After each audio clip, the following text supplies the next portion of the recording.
Hello student, मैं Rahul Bhardwaj Rahul commerce education में आपका स्वागत करता हूं। कॉमर्स के चैप्टर फाइनल अकाउंट से यह मल्टीपल क्वेश्चनों की एक सीरीज स्टार्ट की गई है, जिसमें क्लास 9th और 10th दोनों को शामिल किया गया है।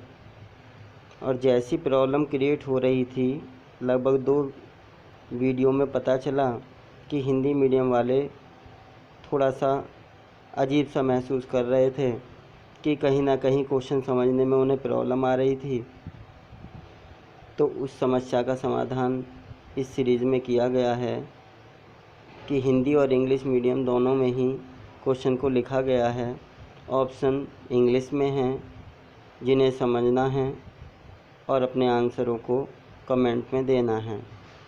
सभी को पार्टिसिपेट करना है, सभी को पढ़ना है और अपनी कॉपी पर नोट डाउन करना है। 9th वालों ने अपनी कॉपियाँ न्यू बनाई हैं, न्यू रजिस्टर पर उसे लिखना है। 10th वाले अपने ओल्ड रजिस्टर पर वही कॉपी पर इसे लिखते रहेंगे। सीरीज की स्टार्ट करते हैं क्वेश्चन नंबर 1 के साथ। Trial balance is made for. तलपट बनाया जाता है। क्यों बनाया जाता है उसके बारे में हम पढ़ेंगे। To know profit and loss, लाभ और हानि ज्ञात करने के लिए। सेकंड ऑप्शन है टू नो इकोनॉमिक कंडीशन, आर्थिक स्थिति का ज्ञान करने के लिए। थर्ड ऑप्शन है टू फाइंड आउट एरर्स, त्रुटियों का पता लगाने के लिए। त्रुटियाँ, अशुद्धियाँ, गलतियाँ सब हमारे कॉमन वर्ड हैं। अशुद्धियों का पता लगाने के लिए। फोर्थ ऑप्शन है नन ऑफ दीज, इनमें से कोई नहीं। आपको सही ऑप्शन को चूज़ करना है तथा वीडियो में कमेंट करना है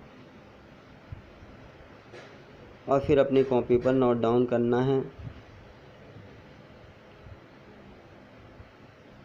इस क्वेश्चन का सही आंसर है option C, to find out errors. हम जानते हैं कि तलपट बनाने का उद्देश्य गणित संबंधित शुद्धता की जांच करना होता है, अशुद्धियों का पता लगाना होता है, फिर उनका समाधान करना होता है। तो अशुद्धियों का पता लगाना भी तलपट का एक उद्देश्य है। नेक्स्ट क्वेश्चन है, आर्थिक चिट्ठा कहलाता है। आर्थिक चिट्ठे को क्या कहते हैं? Statement, register, list, account. आर्थिक चिट्ठा कहलाता है विवरण, रजिस्टर, सूची या खाता। सभी को सही आंसर चूज़ करना है और वीडियो में कमेंट करना है और फिर क्वेश्चन को अपनी कॉपी पर लिखकर उसका सही आंसर आपको लिखना है। इस क्वेश्चन का सही आंसर है ऑप्शन फर्स्ट, विवरण। आर्थिक चिट्ठा एक विवरण कहलाता है, एक स्टेटमेंट कहलाता है।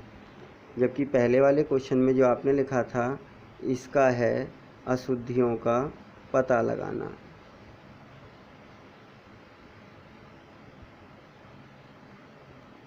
अशुद्धियों का पता लगाना इसका मुख्य उद्देश्य है।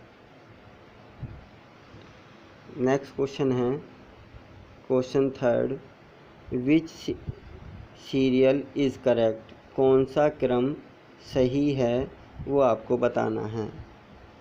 4 चीज़ों को शामिल किया गया है: posting, trial balance, journal, final account. Posting खाता बही में खतौनी करना, ट्रायल बैलेंस तलपट बनाना, जर्नल रोजनामचा तैयार करना, फाइनल अकाउंट अंतिम खाते तैयार करना। हमें बताना है कि कौन सा क्रम सही है। ए क्वेश्चन ऑप्शन नंबर 1 में है ABCD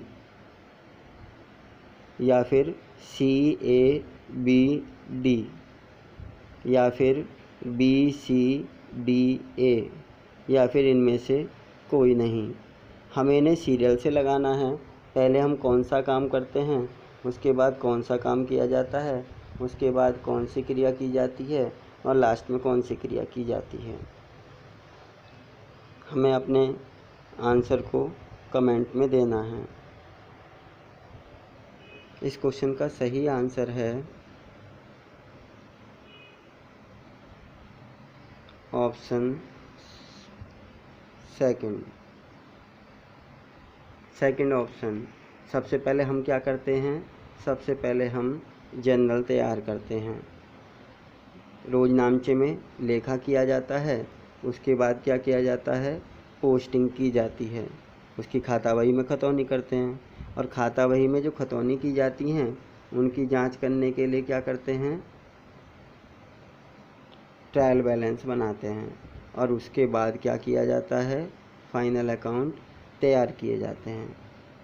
तो फिर हमारा सीरियल क्या हुआ, पहले नंबर पर सी जर्नल, सेकंड नंबर पर ए पोस्टिंग, थर्ड नंबर पर बी ट्रायल बैलेंस और फोर्थ नंबर पर डी फाइनल अकाउंट। इस प्रकार हमारे ऑप्शन सेकंड सही है।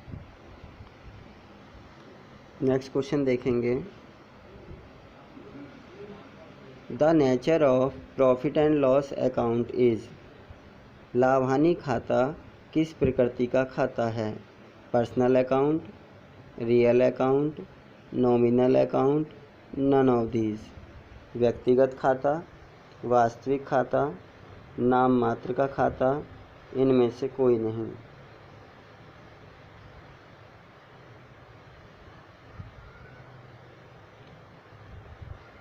इस क्वेश्चन का सही आंसर है ऑप्शन सी नॉमिनल अकाउंट, नाम मात्र का खाता या फिर अवास्तविक खाता। अब कैसे पता चले कि ये नॉमिनल अकाउंट है, रियल अकाउंट है, पर्सनल अकाउंट है। तो जिस खाते में हम P&L निकालते हैं, प्रॉफिट या लॉस की गणना करते हैं, वे खाते हमारे नॉमिनल होते हैं, जिसमें खर्चों का लेखा किया जाता है, इनकम का लेखा किया जाता है। वे सब हमारे नॉमिनल अकाउंट होते हैं, नाम मात्र के खाते कहलाते हैं। नेक्स्ट क्वेश्चन है, which account is written in the credit side of trading account. किस खाते के शेष को व्यापार खाते के धनी पक्ष में किसको दिखाया जाता है। Which account is written in the credit side of trading account, sales, purchase, interest, all of the above. विक्रय को शामिल किया जाता है, क्रय को लिखा जाता है, ब्याज को लिखा जाता है या सभी को लिखा जाता है।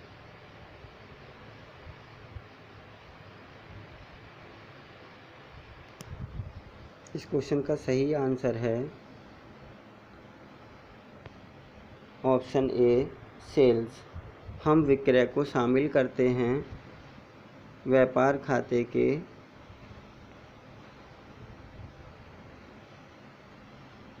धनी पक्ष में, क्योंकि आप जानते हो कि जब व्यापार खाता बनाया जाता है तो व्यापार खाते के दो साइड होती हैं ट्रेडिंग अकाउंट के अंदर। जो क्रेडिट साइड है उसके अंदर सबसे पहले हम बाई कैश करके शामिल करते हैं, सबसे पहले लिखते हैं बाई सेल्स, तो विक्रय को उसके अंदर शामिल किया जाता है, फिर क्लोजिंग स्टॉक आता है।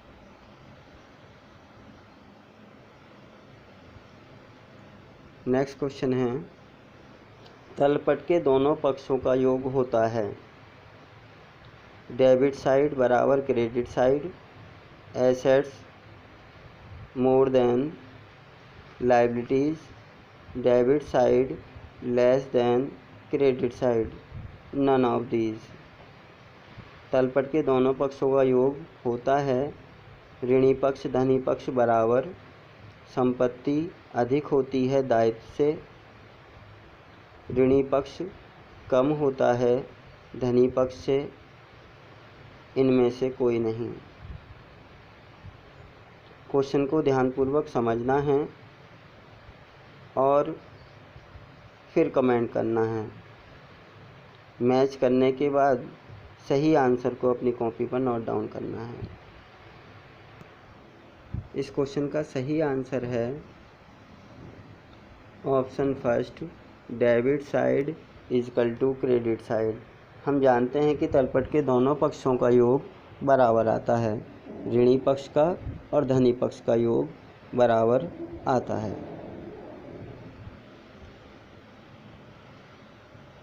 नेक्स्ट क्वेश्चन है, which account is written in balance sheet.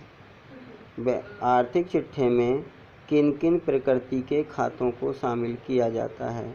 कौन कौन से नेचर वाले खाते हैं जिनको हम इसमें शामिल करते हैं। Personal, real, nominal, both, A and B.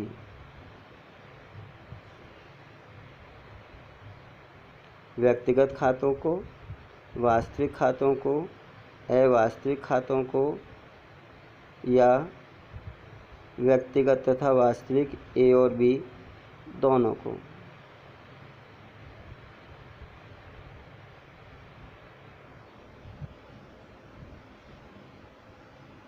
यदि हमें आंसर चूज़ करने में टाइम लेना है तो हम वीडियो को पॉज करके भी वीडियो को रोककर हम अपने आंसर को चूज़ कर सकते हैं और वीडियो में कमेंट कर सकते हैं।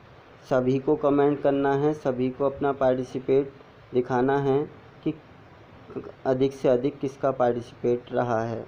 आपकी एक्टिविटी पता चलता रहे कि आप कितने एक्टिव हैं, कितने सिंसियर हैं अपनी पढ़ाई के प्रति। इस क्वेश्चन का सही आंसर है option D, both A and B. हम जानते हैं कि बैलेंस शीट के अंदर पर्सनल अकाउंट और रियल अकाउंट दो ही अकाउंटों को शामिल किया जाता है, नॉमिनल अकाउंट को शामिल नहीं किया जाता। बैलेंस शीट के अंदर दो ही चीज़ें शामिल की जाती हैं, लायबिलिटीज़ और एसेट्स। इसके अंदर कोई भी एक्सपेंसेस या फिर कोई भी इनकम को शामिल नहीं किया जाता। एसेट्स ली जाती हैं, लायबिलिटीज़ ली जाती हैं जो हमारी पर्सनल और रियल नेचर में होती हैं। नेक्स्ट क्वेश्चन है, which is helpful to know total profit. और ये थोड़ा सा मिसप्रिंट है, इसे हमें समझना है। ये भी हमारा टी है। टोटल प्रॉफिट और टोटल लॉस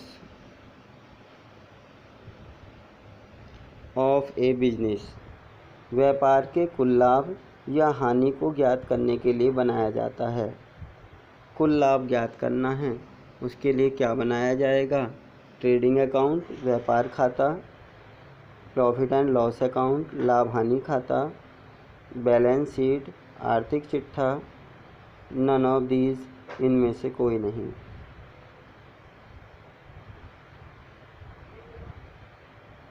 इस क्वेश्चन का सही आंसर है ऑप्शन ए, ट्रेडिंग अकाउंट। जिस शब्द को हम जानते हैं ग्रॉस, उसे हम हिंदी में कहते हैं सकल, और सकल का दूसरा मीनिंग है कुल। तो आप जानते हैं कि ग्रॉस प्रॉफिट या फिर सकल लाभ या कुल लाभ, सकल हानि या कुल हानि व्यापार खाते से ज्ञात की जाती है। तो ट्रेडिंग अकाउंट से हम ग्रॉस प्रॉफिट निकालते हैं और ग्रॉस को ही हम इक्वल टू टोटल कहते हैं। नेक्स्ट क्वेश्चन है, विच इज फिक्स एसेट्स।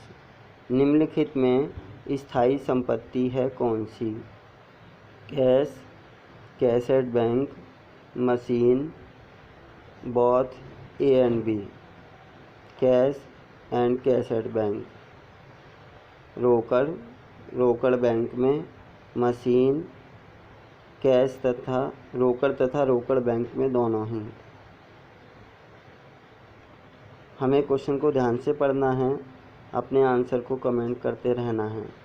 इस क्वेश्चन का सही आंसर है ऑप्शन सी, मशीन।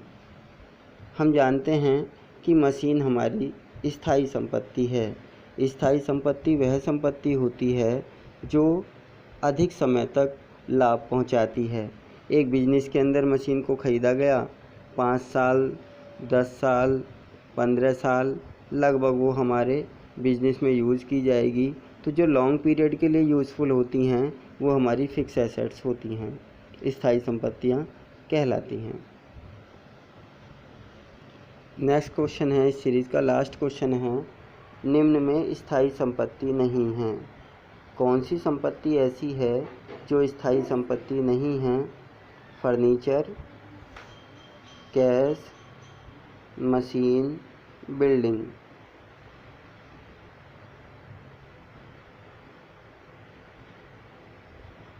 ऐसी ही वीडियो पाने के लिए मेरे चैनल को सब्सक्राइब करें, वीडियो को लाइक करें तथा ज़्यादा से ज़्यादा अपने दोस्तों में शेयर करें ताकि वे भी ऐसी वीडियो का फ्यूचर में लाभ उठा सकें। इस क्वेश्चन का सही आंसर है ऑप्शन बी, कैश। कैश हमारी स्थायी संपत्ति नहीं होती। यह हमारी कैसी संपत्ति है?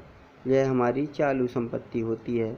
और चालू संपत्ति ऐसी संपत्ति हैं जो एक वित्तीय वर्ष के लिए प्रयोग में लाई जाती हैं, लगभग 1 वर्ष के लिए प्रयोग में लाई जाती हैं। जबकि स्थायी संपत्तियां, जैसा कि हम पहले डिस्कस कर चुके हैं कि स्थायी संपत्ति हमारी 1 से अधिक वित्तीय वर्षों के लिए, 1 वर्ष, 5 वर्ष, 10 वर्षों के लिए प्रयोग में लाई जाती हैं। इसलिए फर्नीचर, मशीन, बिल्डिंग ये हमारी स्थायी संपत्ति हैं और कैश हमारी स्थायी संपत्ति नहीं होती। तो आपको यदि वीडियो अच्छी लगी हो तो वीडियो को लाइक करें, अपने दोस्तों में शेयर करें और ज़्यादा से ज़्यादा चैनल को सब्सक्राइब करें। धन्यवाद।